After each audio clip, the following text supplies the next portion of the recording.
नमस्कार दोस्तों, कैसे हैं आप सभी। मैं उम्मीद करता हूँगा कि आप मस्त होंगे, अपने जीवन में व्यस्त होंगे।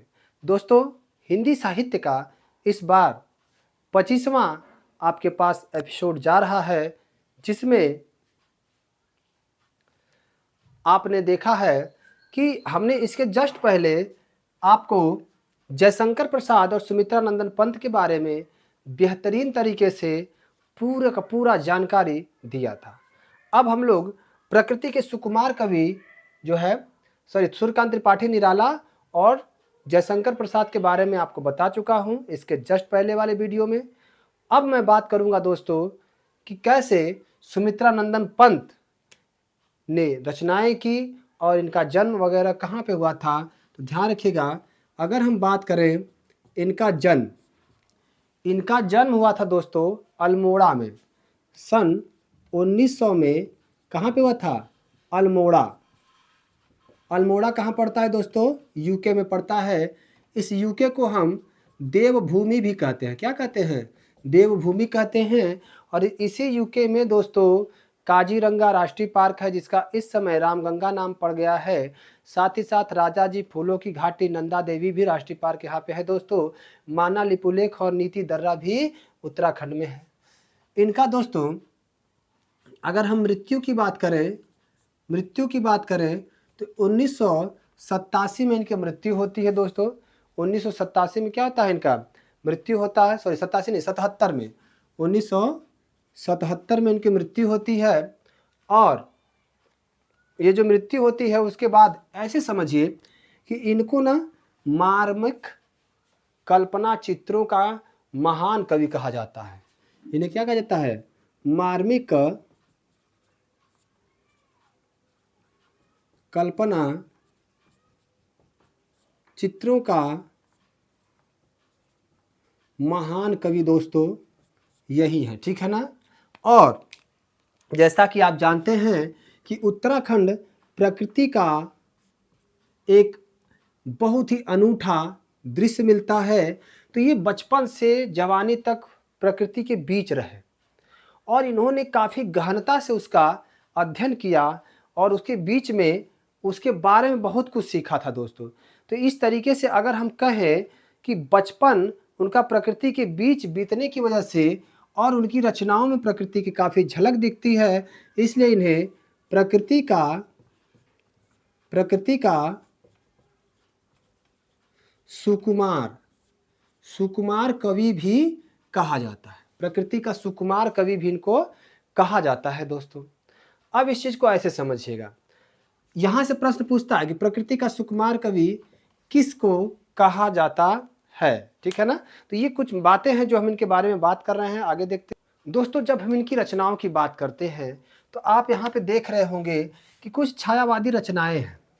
इन छायावादी रचनाओं में ग्रंथि, वीणा, पल्लव, गुंजन, उच्छ्वास कह सकते हैं कि यह इनकी फर्स्ट कविता थी। उच्छ्वास और पल्लव जो 1918 में लिखा गया था, इसे छायावाद का घोषणा पत्र कहा जाता है।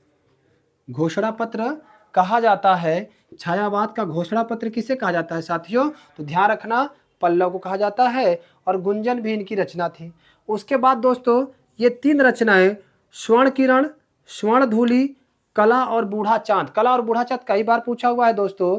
तो स्वर्ण किरण, स्वर्ण धूलि, कला और बूढ़ा चांद, इसमें से ध्यान रखिएगा ये तीन रचनाएं भी बहुत इंपॉर्टेंट है। और इसमें से जो आपका ये स्वर्ण धूलि है, यह दोस्तों अरविंद दर्शन पर आधारित है स्वर्ण धूलि। उसके बाद दोस्तों आप अगर इनकी बात करिए तो ये तीन जो है प्रगतिवादी रचनाएं हैं दोस्तों, क्योंकि छायावाद के बाद प्रगतिवाद आता है। और ये तीन रचनाएं जो हैं इनको ध्यान रखिएगा कि यह प्रगतिवादी रचनाएं हैं। प्रगतिवादी रचनाएं हैं इनकी, क्योंकि 1936 में ये युगांत लिखते हैं और यहाँ से प्रगतिवाद का आरंभ होता है। उसके बाद मानवतावादी जो है रचनाएं जो हैं मानवतावादी, ये दो हैं दोस्तों। लोकायतन है जो महात्मा गांधी के जीवन पर है। महात्मा गांधी के जीवन पर, जो महात्मा गांधी थे भारत के राष्ट्रपिता, उनकी बात करते हैं तो महात्मा गांधी जी के जीवन पर आधारित लोकायतन था। और चिदम्बरा दोस्तों यह 1968 में इसको पहली बार यानी पहला कहिए, पहली बार नहीं, पहला ज्ञानपीठ पुरस्कार मिला था। पहला ज्ञानपीठ पुरस्कार किसको मिला था? चिदम्बरा को मिला था, जो इनकी रचना है दोस्तों। और ध्यान रखिएगा, इन्होंने जो है कला और बूढ़ा चाँद के लिए इनको 1960 में, कला और बूढ़ा चाँद के लिए इनको 1960 में साहित्य अकादमी भी पुरस्कार मिला था। साहित्य अकादमी पुरस्कार, तो ध्यान रखिएगा 60 में साहित्य अकादमी, 60 में साहित्य अकादमी, 68 में पहला ज्ञानपीठ। तो चिदम्बरा किसकी रचना है? तो चिदम्बरा रचना है सुमित्रानंदन पंत की। तो ध्यान रखिएगा, सुमित्रानंदन पंत की चिदम्बरा 68 की हुई। सुमित्रानंदन पंत की चिदम्बरा क्या हुई? 68 की हुई दोस्तों। तो इससे याद रहेगा कि चिदम्बरा की रचना किसने की, कब उसको ज्ञानपीठ पुरस्कार मिला। तो सुमित्रानंदन पंत मार्मिक कल्पना चित्रों के महान कवि, जन्म 1900 अल्मोड़ा में, मृत्यु 1977 में। और ध्यान रखिएगा प्रकृति के सुकुमार कवि कहा जाता है इनको। और इनकी रचनाओं में उच्छ्वास इनकी पहली रचना है, जो खड़ी बोली का प्रथम काव्य कहा जाता है। और इनकी पहली कविता के तौर पे भी इसे जाना जाता है। ग्रंथि, वीणा, पल्लव, गुंजन, इसमें से पल्लव को ध्यान रखिएगा। ये दोस्तों पल्लव देख रहे हैं ना, छायावाद का घोषणा पत्र, छायावाद का घोषणा पत्र साथियों। उसके बाद गुंजन, स्वर्ण किरण, स्वर्ण धूलि, कला और बूढ़ा चांद। स्वर्ण धूलि जो है अरविंद दर्शन पर आधारित है। कला और बूढ़ा चांद को 1960 में साहित्य अकादमी पुरस्कार मिला था। उसके बाद जो प्रगतिवादी कविताएं हैं इनकी या प्रगतिवादी रचनाएं हैं, युगांत, युगवाणी, ग्राम्या। युगांत दोस्तों 1936 में लिखी गई थी। लोकायतन जो महात्मा गांधी के जीवन पर आधारित है, मानवतावादी रचनाओं में आता है। चिदम्बरा को दोस्तों मिला था 1968 में पहला ज्ञानपीठ पुरस्कार। और जानते हैं इन्होंने एक बात कही थी, सुमित्रानंदन पंत ने एक बात कही थी, खुल गए छंद के बंध, मतलब छंद के बंधन जो है अब समाप्त हो चुके हैं दोस्तों। और आपको पता होगा कि मैं जब निराला को पढ़ा रहा था तो उनकी जो रचना थी, पहली छंद मुक्त रचना थी दोस्तों, जिसका नाम था जूही की कली। तो प्रथम छंद मुक्त रचना अगर पूछे, प्रथम छंद मुक्त रचना, तो ये है जूही की कली, जिसको सरस्वती पत्रिका में छपने से मना कर दिया था आचार्य महावीर प्रसाद द्विवेदी ने दोस्तों। जूही की कली बहुत ही शानदार रचना थी इनकी। और कुछ लोग तो जूही की कली से जो है मानते हैं कि छायावाद का जन्म होता है, लेकिन नहीं। आगे बढ़िए, तो जूही की कली प्रथम छंद मुक्त रचना है। और खुल गए छंद के बंध किसने कहा था? तो ये कहा था दोस्तों सुमित्रानंदन पंत, प्रकृति के सुकुमार कवि सुमित्रानंदन पंत ने कहा था। तो ये जो आपको दिख रहा है ना बोर्ड पे पूरा लिखा हुआ, इतना से आपका सुमित्रानंदन पंत आते हैं, इससे अधिक क्वेश्चन नहीं आता है दोस्तों। खींच लीजिए इसकी फोटो, रख लीजिए अपने दिमाग में, नोट पेन से इसको नोट कर लीजिए। चलिए आगे बढ़ते हैं और आते हैं पीर की देवी, आधुनिक मीरा, महादेवी वर्मा के पास। इससे पहले एक बात और समझिए कि इनको जो है कहा जाता है छायावाद का क्या? विष्णु। इनको छायावाद का विष्णु कहा जाता है। छायावाद के ये विष्णु भगवान है, ठीक है ना। और ब्रह्मा कौन है? जयशंकर प्रसाद। महेश कौन है? सूर्यकांत त्रिपाठी निराला। अब इसके बाद शक्ति की बात होगी, ठीक है ना। आगे बढ़िए दोस्तों, जब हम आगे बढ़ते हैं, जब देखते हैं कि छायावाद की शक्ति के रूप में हम महादेवी वर्मा जी को देखते हैं, जिनका नाम है महादेवी, जिसे हम छायावाद की शक्ति कहते हैं दोस्तों। सोचिए छायावाद की शक्ति, जैसा कि हमने ब्रह्मा विष्णु महेश की तो बात कर ली थी भाई। ब्रह्मा जयशंकर प्रसाद, विष्णु अर्थात निराला, और महेश विष्णु अर्थात गुप्त और महेश अर्थात निराला थे। अब इसको ऐसे समझिएगा कि छायावाद की शक्ति भी ये हैं और इन्हें हम आधुनिक मीरा भी कहते हैं, आधुनिक मीरा। और इन्हें पीर की कवित्री कहते हैं, दुख की कवित्री कहते हैं, क्योंकि इनके जीवन में काफ़ी दुख रहे हैं और इनकी रचनाओं में भी ये दिखते रहे हैं दोस्तों।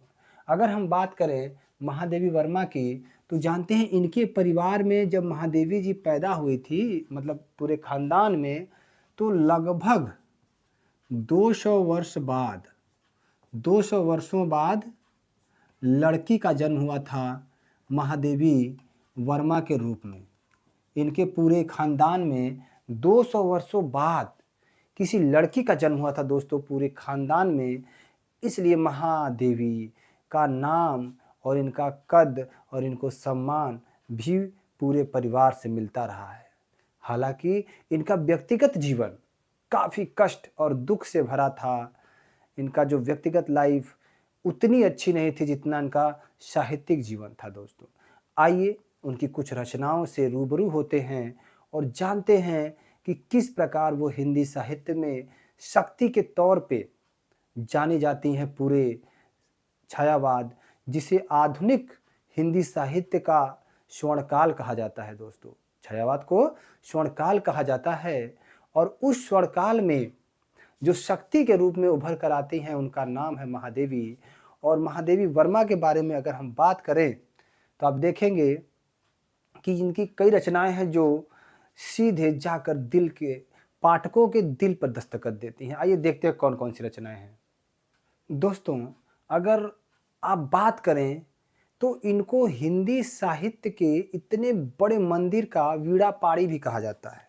ध्यान रखिएगा, हिंदी विशाल, ध्यान ऐसे समझिए इसको, विशाल हिंदी रूपी मंदिर का वीणा पाड़ी भी कहा जाता है। वीणा पाड़ी, ठीक है ना, वीणा पाड़ी कहा जाता है। और अगर हम इनकी रचनाओं की बात करें दोस्तों, अगर मैं इनकी रचनाओं की बात करूं तो आप समझिए इस बात को कि इनकी जो रचनाएं हैं उसमें अगर हम यामा की बात करें, यामा में दोस्तों कई रचनाओं का संग्रह है जो अक्सर पूछता है, इसको भी हमें नोट करके रख लेना चाहिए। यामा के अंदर निहार, रश्मि, नीरजा और सांध्य गीत, इन चारों का संग्रह है दोस्तों। ध्यान रखिएगा, ये सब के सब यामा के अंदर हैं। और इसी यामा के लिए इनको सन 1982 में, ध्यान रखिएगा, 1982 में क्या मिला था? हिंदी का ज्ञानपीठ पुरस्कार। ध्यान रखिएगा दोस्तों, ज्ञानपीठ पुरस्कार, ठीक है ना। और आप जानते हैं कि सबसे पहला 1968 में मिला था चिदम्बरा के लिए, तो सुमित्रानंदन पंत, ठीक है ना, सुमित्रानंदन पंत, इसमें ध्यान रखिएगा कि सुमित्रानंदन पंत के चिदम्बरा को मिला था सबसे पहला ज्ञानपीठ पुरस्कार। इनकी रचनाओं में दोस्तों अगर हम और बात करें, यामा के याद रखिएगा, यामा में निहार, रश्मि, नीरजा, निहार, रश्मि, नीरजा, सांध्य गीत, निहार, रश्मि, नीरजा, सांध्य गीत मिला करके यामा की रचना होती है। और यामा कंप्लीट होता है दोस्तों, यूँ कहिए ये कंप्लीट होता है 1940 में। तो इस तरीके से ये चीज़ें जो है हमारी यामा के अंतर्गत आती हैं। उसके आगे देख लेते हैं, अगर हम महादेवी वर्मा के चलचित्र या संस्मरण की बात करें तो दोस्तों इन्होंने अपने जीवन में उन सभी महत्वपूर्ण व्यक्तियों, जानवरों, पशुओं, पक्षियों का जिक्र किया है अपने इन रचनाओं में। आप देखेंगे तो बड़े ही मार्मिकता के साथ इन्होंने अपने रचनाओं में, अपने जीवन में आए उन सभी महत्वपूर्ण लोगों के बारे में लिखा है। जैसे अतीत के चलचित्र दोस्तों, अतीत के चलचित्र में क्या है इसको समझिएगा कि जो अतीत का चलचित्र है यह पूरी तरह से दोस्तों जितने इनके घर में नौकर चाकर थे, नौकर चाकर, उनकी बात करती है। सोचिए अतीत के चलचित्र में जितने नौकर चाकर थे सबके बारे में इन्होंने बेहतरीन तरीके से लिखा हुआ है। स्मृति की रेखाएं, स्मृति की रेखाएं में दोस्तों इनकी बचपन की दोस्त, बचपन की दोस्त जो है भक्तिन, इसके बारे में लिखे। तो कभी कभी प्रश्न पूछता है कि महादेवी वर्मा के किस रचना में भक्तिन का जिक्र है या भक्तिन पात्र का जिक्र है दोस्तों, तो वो है स्मृति की रेखाएं 1943 में लिखी गई थी। 1941 में नौकर चाकर, 1943 में इनके मित्र आते हैं और इसमें पथ के साथी दोस्तों। तो पथ के साथी में आप देखेंगे कि जितने भी साहित्यिक रचनाकार जितने भी इनके साथ के थे, ठीक है ना, जितने भी इनके साथ के साहित्यिक रचनाकार थे जो इनके जीवन में अहम रोल अदा किए रचना करने के दौरान, उनके बारे में इन्होंने पथ के साथी में लिखा हुआ है दोस्तों। पथ के साथी में लिखा हुआ है, ठीक है ना। अब देखिए भाई, उसके बाद श्रृंखला की कड़ियाँ जो 1968 में आता है, इसमें दोस्तों स्त्री विमर्श, सोचिए कितना विमर्श, स्त्री विमर्श, ये कितना मनोवैज्ञानिक दार्शनिक विचारधारा की थी, उन्होंने स्त्रियों पर विमर्श भी किया है। मेरा परिवार दोस्तों, इनके ये ना जानवरों से बड़ा प्रेम करती थी और इनके पास गिलहरी थी, बिल्ली थी, खरगोश थे, मतलब हर, हिरन भी था। कभी आप पढ़िएगा बड़ा मजा आता है। हिरन भी था। इन सब से बेनतहा मोहब्बत करने वाली यह पीर की देवी, यह आधुनिक मीरा, यह छायावाद की शक्ति महादेवी वर्मा अपनी रेखाओं में, अपने जो है रचनाओं में लिखती हैं। इसमें जितने भी इनके पालतू पशु पक्षी थे, पशु पक्षी, इनका जिक्र करती हैं दोस्तों।